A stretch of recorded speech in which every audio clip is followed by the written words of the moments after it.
up in the top stories this half hour, a consultant is deported and ACNnNN gets an exclusive interview with its client. Live coverage of a conference that does not come out into the open very much. And highlights from the highest rated TV talk show episode in history. All this plus our usual business, sports, entertainment and lifestyle segments. Our top story today, a consultant from a large multinational consulting firm was deported from Indonesia 20 minutes ago. The man was found guilty by the Ministry of Labor of misusing his tourist visa for gainful employment. According to reliable sources, someone who claimed to be the consultant's client made the report to the labor officials. Apparently, the consultant who was deported was so ignorant of the Indonesian social etiquette that he often offended his client. Matters come to head, and the client, not able to tolerate this consultant's ignorance any longer, turned him over to the officials. In an exclusive interview with ACNnNN, the client agreed to disclose the gory details, on condition he remains unidentified. He was rigid. He thought his way is always the best way. He thinks he can take Western ideas and simply put them use here. And when we found out that he couldn't, he blamed it on us. He called us lazy and stupid. Can you believe that? We may not shout out our opinions or dominate meetings or discussions, but we know our stuff, you know? What else? He must have broken every do's and don'ts in the book.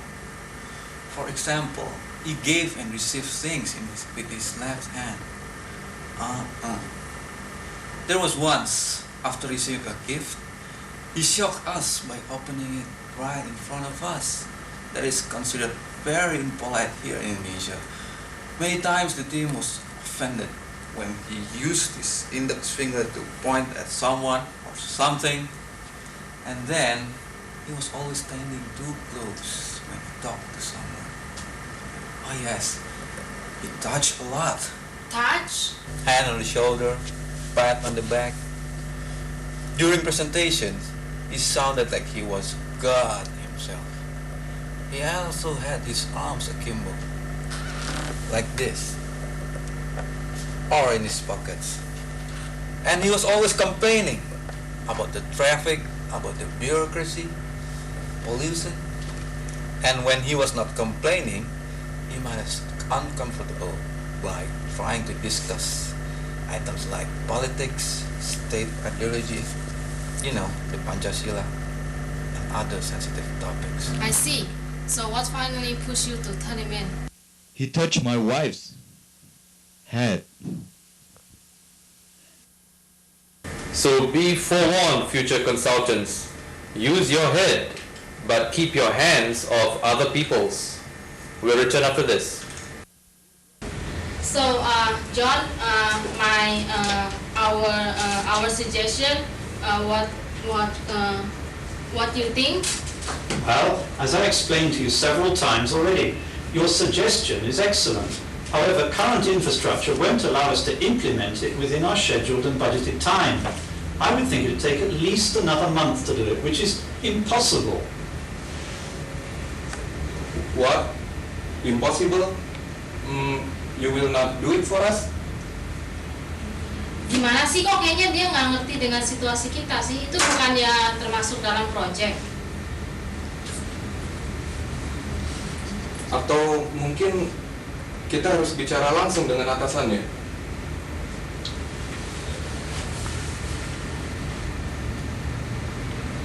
Prepare early. Learn basic bahasa Indonesia. It's easy. ACNnNN just learned that a somewhat unusual conference of the unusual people began in Jakarta today. Oh, your family's having a reunion. And ACNnNN star reporter Lily Lintang is there live with the details. Lily, can you hear me? Hello? Hey Tony, don't think we're getting... Oh wait, there she is. Come in, Lily. Yes, I hear you. Stop yelling already. Seems like no one's here. Check out the closets.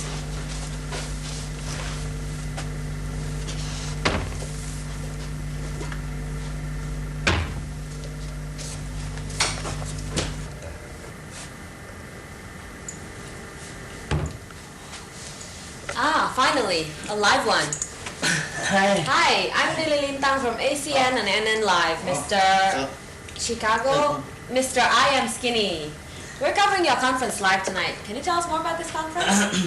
But of course, the Conference of Closet Psychologists is open to all registered closet psychologists all over the world.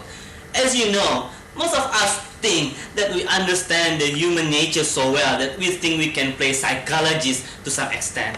But let me tell you, young lady, not everyone can be a registered closet psychologist.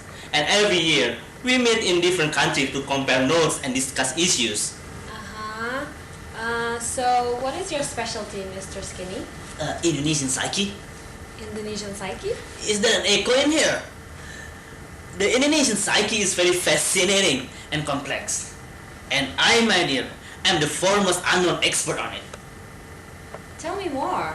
Very briefly, I believe there are undercurrents of internal conflict between traditional and modern values.